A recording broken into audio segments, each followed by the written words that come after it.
Good day and welcome to another edition of the Faith and Real Life Podcast. I am Greg Wasinski here with my wife, Aimee, as well as Millie joins me as always. Good to see you, Millie. Great to see you, Greg. And I'll let you introduce your other half.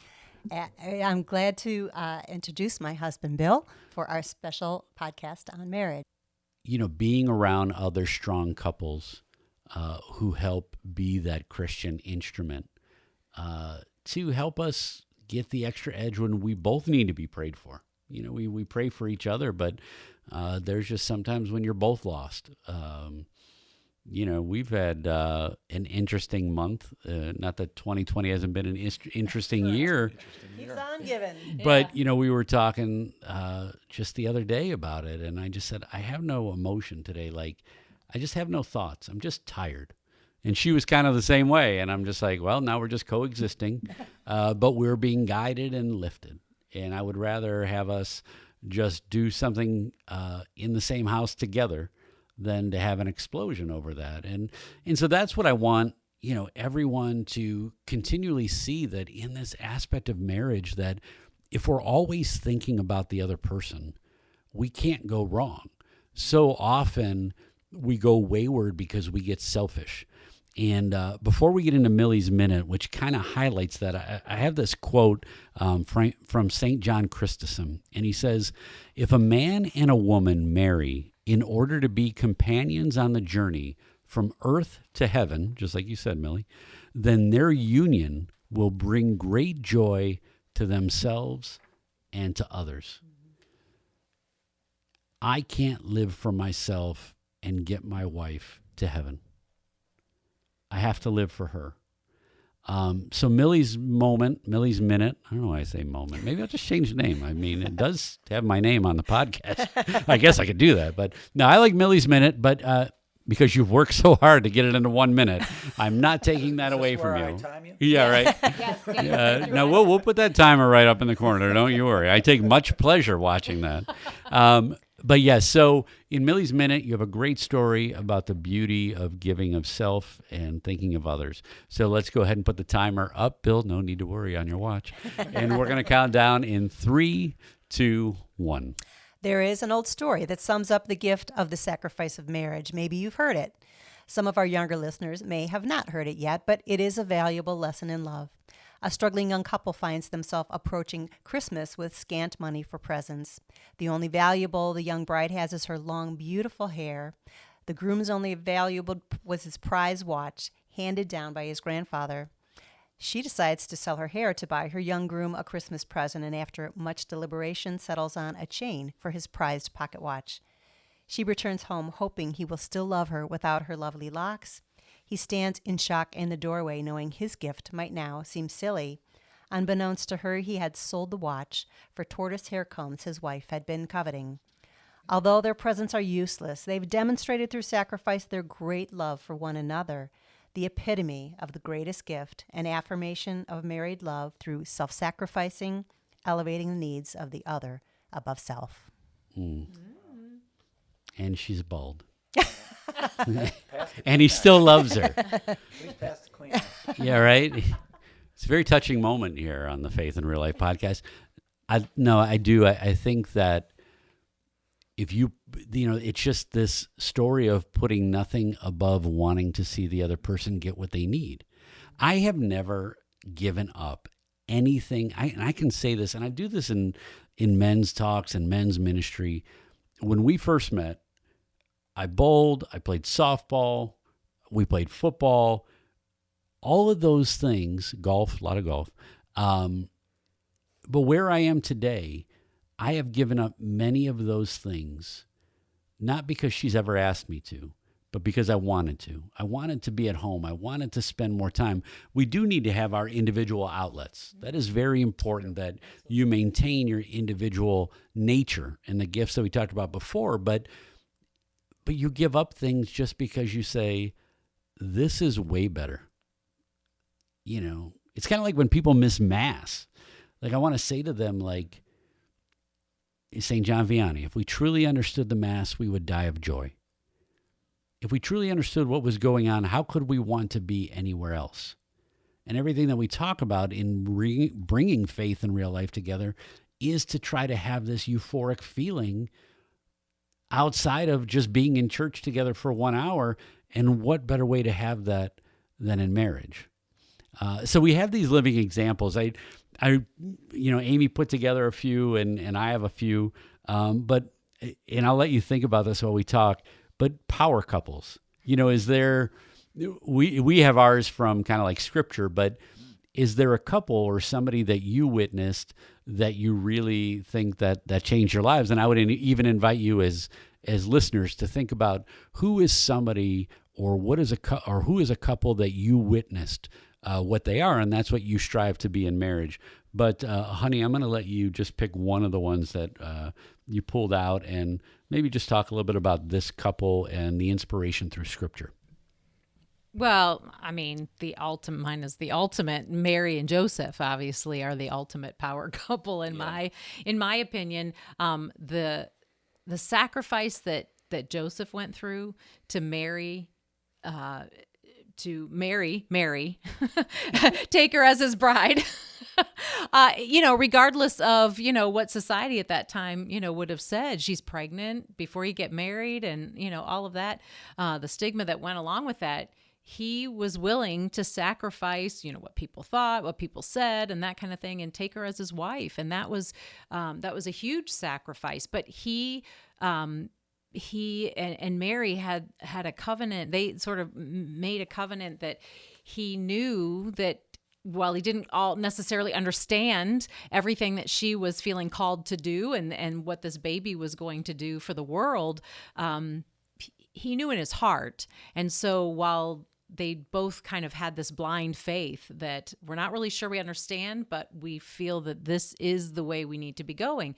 And I feel like that's, I identify with them, I think, from the two of us in our relationship in those seesaw moments where one of us is feeling really called and the other trusts that, even though they might not understand that call.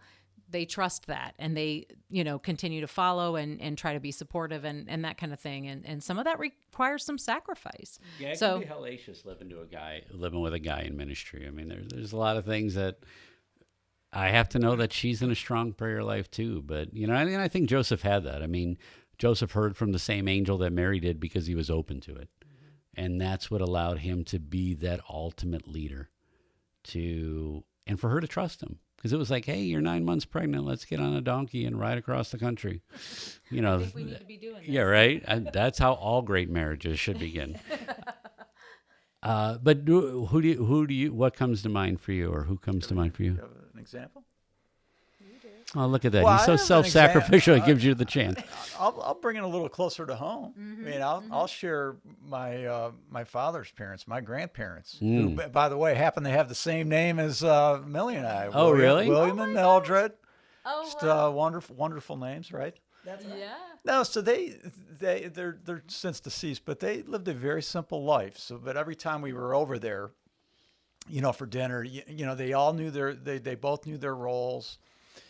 But they were always together. My grandfather worked outside of the home. My grandmother was always a stay-at-home, even though my father had long been out of the house. And they just knew their roles, and they always had a very joyful disposition. Yeah. When together and with the family. So that's always been instrumental, just in my memories. Mm-hmm.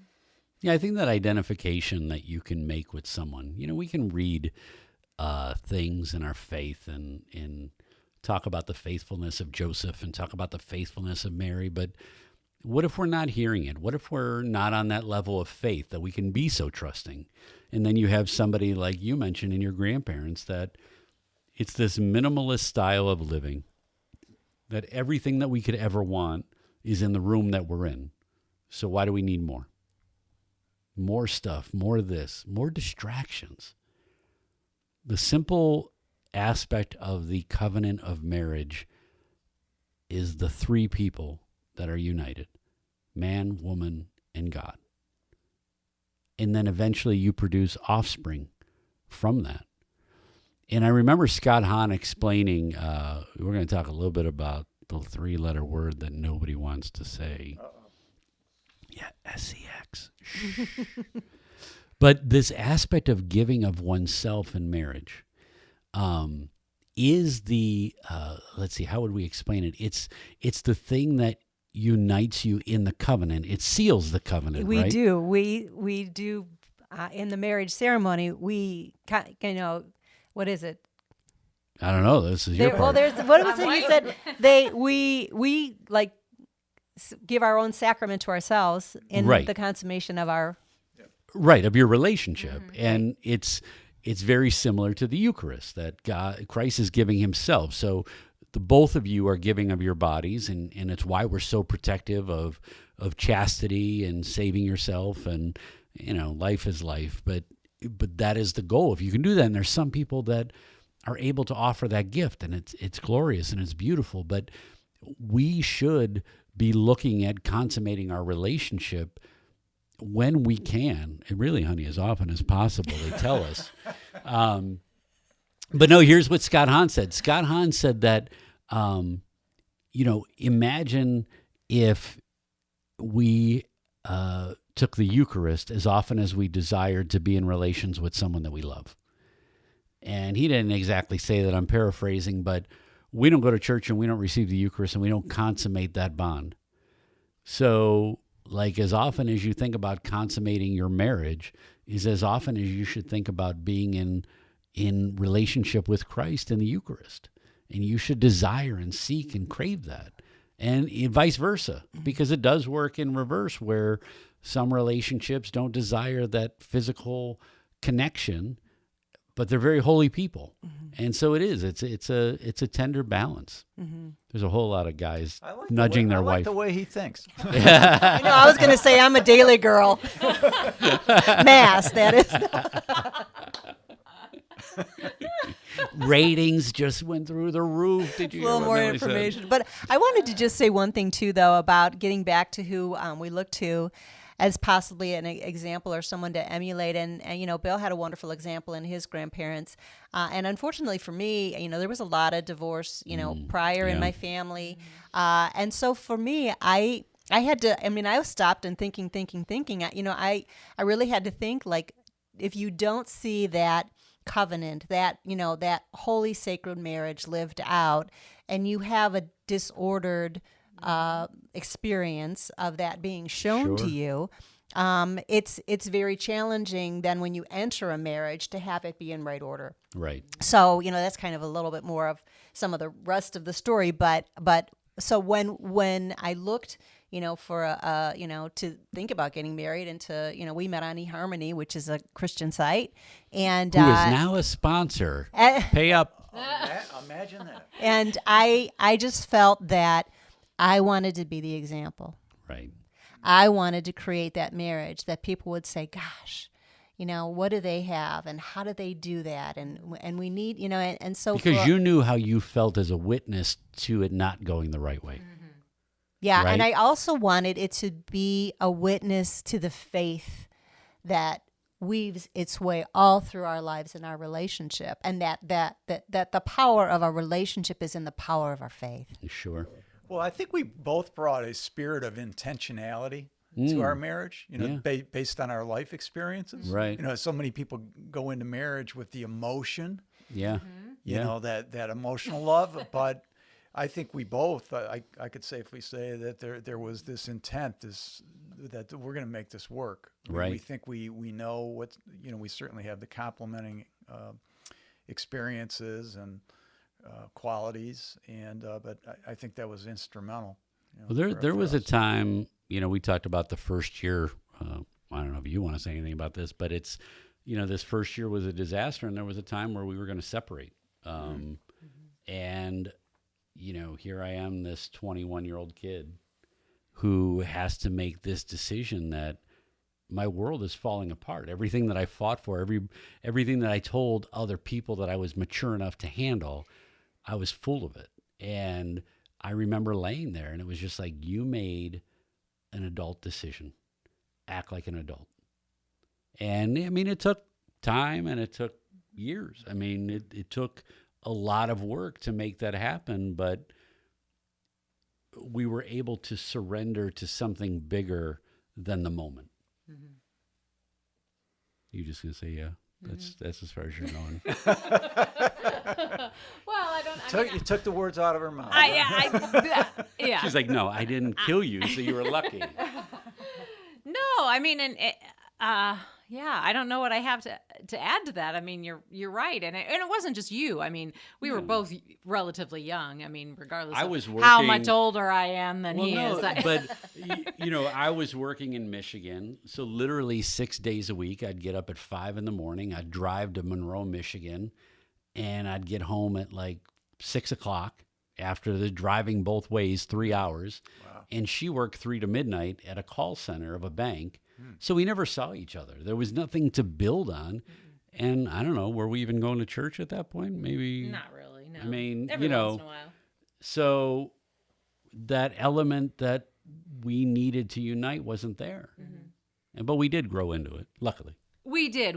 And then there was a little, when we had our children, then there was a whole new set of things to, to deal with in terms of maturity and growing together and taking care of the kids and being an example for the children. It wasn't just about me, being the example for the kids and that kind of thing. It was really, it took us time to figure out that we had to both be involved. We had to both be there. It couldn't just be Greg come home from work and we have dinner and then, that really needed to be more than just that, right? Yeah. Yeah, no, I love to cook and she cleans, and then we realized, hey, it's all good. It's like a cooking show.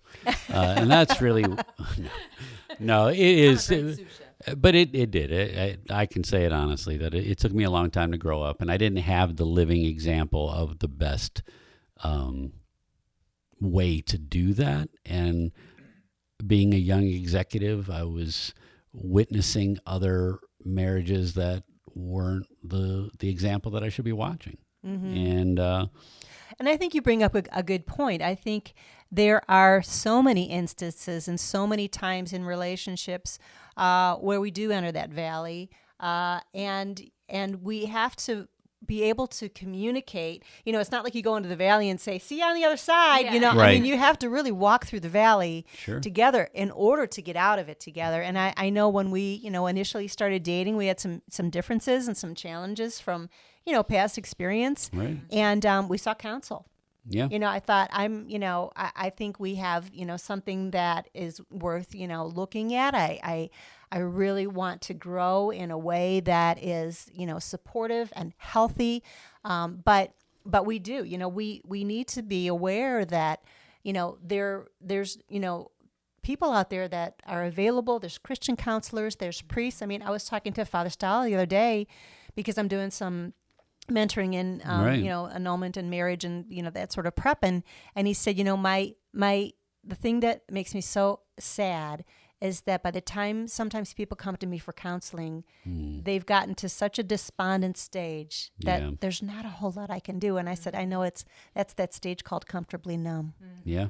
And he says, I wish they, would come to me, when these things start to happen. And I think it's really important to note that, that's the reason that we have the witness of our communities. And, we can look to other Christian couples and, Christian groups. And we did this book study called The 21 Undeniable Secrets of Marriage when we were just engaged. And Bill and I, we had a little bit of a kind of a... And I got through the book. We had a little bit of a disagreement about it. He's like, I don't think we should go. We're not married yet. I said, well, but we're running out of time, Bill. And it was a great study. So I think it's important to understand that it's too big for the both of you. Yeah. It needs Christ in. It needs the community in. And if you need to call in, specialists. But sometimes the fog is so thick that you can't see God. I mean, there comes those times, and we need to bring that to light more. Like, don't feel bad if you're like, well, I don't have this. That doesn't mean that you quit on it.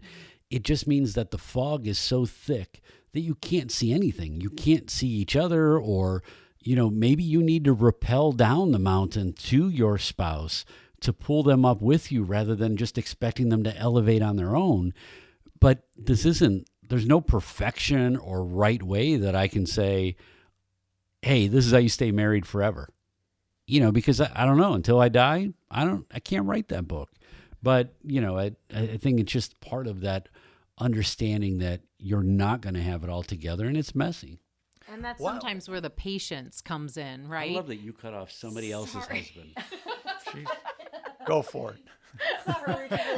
I know. I was like, no, but I really I thought wanted. it was just me. No, I just really wanted to say, though, that's where the patience and the love and sometimes the sacrifice comes in, where you need to wait and allow that person some space sometimes. Not space necessarily to get separated, but just some space to kind of work through whatever it is that they're going through. And that's hard to watch that if you're in a better place or you feel like you're in a more connected place with God at the moment.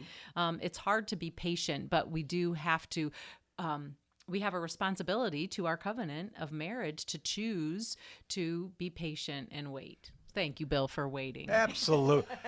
Senator, you have 2 minutes to respond. Right here. All of a sudden, this became the debate. Now, why should marriage be different than any other aspect of our life? There are professional experiences. Right. For those of us that are participating in sports, you are constantly making adjustments. You take a step back. You assess. You bring in the resources that you need. You know, Millie mentioned the class that we took. There's, you know, the counseling, whatever that might look like. And then you move forward. So Right. that's how is that different than anything else we're doing? Well, in our lives? and yeah, I think that sometimes we get caught in a trap thinking that it is supposed to be different, right? You know, it's like, well, this is different. You know, it's not different. It's all, if Christ is the center. It's not different. It's harder. Yeah, right. Well, yeah. I mean, it's like the you know, those races where they show where you have to work together. They like tie one leg together and you're trying to run. You don't get anywhere if you're not working on it together. So let me ask this question, and this is an advice thing. What advice can we give somebody where one person is strong in their faith and the other person might not be going to church, might not have faith at all, or might be struggling? What is it that you would tell people who have that kind of relationship? I get this question a lot, you know, that what do I do because my husband doesn't go to church? That is the biggest statement that I hear everywhere I go across the country to speak. I really wish my husband would have been here. So they're not on the same plane. So what advice can we give somebody when they're not? Well, I think you see it in your ministry that this is a big issue because I have friends that are in a similar situation. You have almost a responsibility to live joyously. You know, if you exhibit joy in your life from your faith commitment, and that includes worship, your spouse, your significant other, is going to see that joy, and eventually, and you know, obviously there's prayer involved. They're going to see that joy, and I want a part of that. What you look very happy, and I know of stories. I know people where that has happened. Because I do think, and honey, if you want to add something, you can, but I do think, and it just made me think that when you said that, we have a tendency, just not as Catholics, and maybe Catholics are more guilty of it than other Christians, but we downplay our faith when somebody else doesn't have the same faith. Instead of letting our joy exude, we kind of hide it. We don't want to shove it in somebody else's face, so we downplay it. And so if you have a spouse or a loved one and you get home from church and they didn't go, and you don't want to seem like you had a good time, you downplay it. Where it should be the reverse, that, honey, you know, I've been telling you I'm having this issue, and today Father talked about this at the homily, or while I was receiving the Eucharist, I just felt God's hand. I mean, you have to share.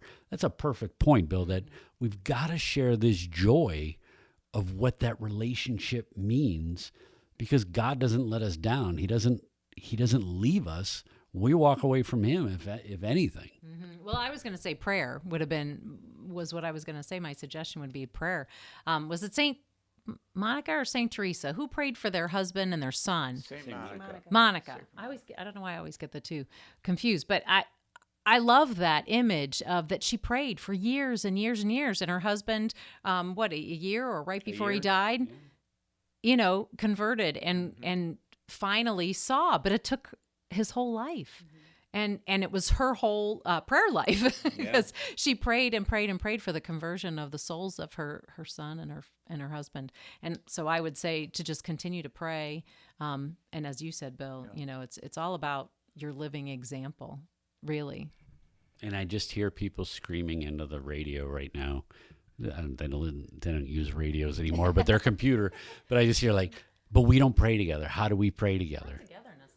Yeah, because we still struggle with it 26 years later, and the guy in ministry. Yeah. But we understand things differently. So it just becomes a physical presence to work towards it. We are working on it. You don't stop working on it just because it's not working well at the moment. Mm-hmm. Well, I think, again, I'm with Aimee with prayer. I know that, and joy. I mean, I know that we are supposed to proclaim the gospel by our lives. That's what we're called to when we leave church. And if people see that witness in us, like Bill says, it's like, I've got to have, I've a couple times, not very often, but every once in a while somebody will come up and say, you have such a peace about you. And I said, it's my faith. It's Jesus. That's who you see. Yeah. And, so I think that we have to witness to that. And I think also, it's really important that as we're going through this journey together, like you say, to not necessarily, I always like to think of our spiritual paths, not in a hierarchical, but sort of, horizontally, that, we might be in a different starting point, but we're all heading in the same direction, and everyone's trajectory and everyone's journey is going to be a little bit different. And having patience and prayer and petition really goes a long way in the support of that person. And I know, for us, we pray. The nice thing that we do too is we both get the Magnificat magazine. So I know that every day he's reading the same things I'm reading. So That's what you think. He's got his mad comic or something in there. I got the sports page tucked under there. But I think it is important that we are of like-mindedness. We are, sometimes I'll say, did you, it was a great, gospel or great homily. I'll say, what was great about it? So, and, we too, like we probably make 4 out of 7 nights praying together, but it is, like you say, it's a work in progress. Right. And I think that it's important for couples, to just not look for perfection, but progress.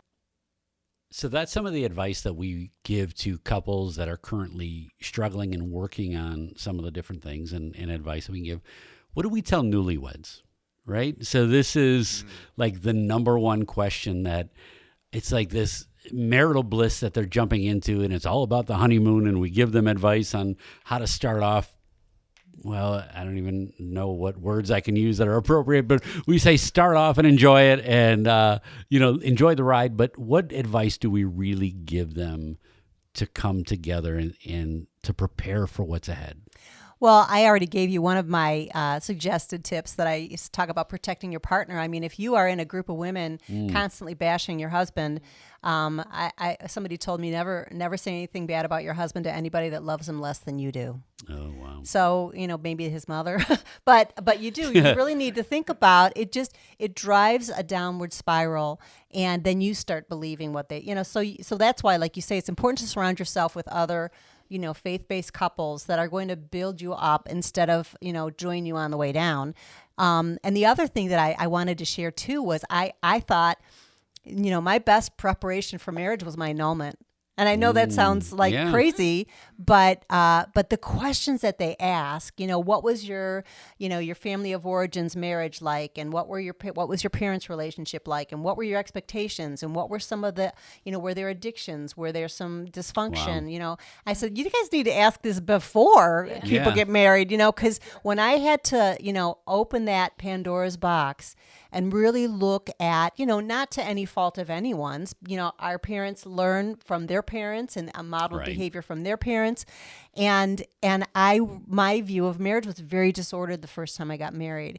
And I had to really look at my shortcomings, some of my weaknesses, and I had to look at what does God say marriage is, Right. not what does the world say marriage is. Yeah. And I've sat with couples with Father Stala, and, he'll be going through the whole Adam and Eve and helper and all that. And I just see him going, did we call the caterers? Yeah, but, right. But I want to just shake him and say, this is the important stuff, But Yeah. there's a brilliant, one of my clients' fathers was a Dr. Nozzle at John Carroll for years and years and years. And he had a saying, he said, you just can't put an old head on a young body.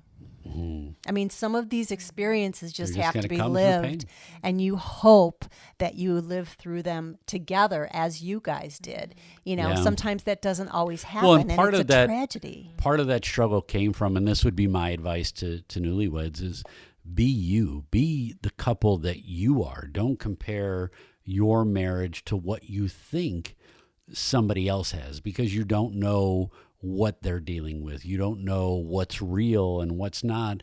And so if you compare yourself to what you think someone else has, whether it's holiness, whether it's who does the dishes, whether it's who seems stronger, you don't know what the hidden skeletons are. You don't know, but maybe it is all real. But that's their gift, their marriage.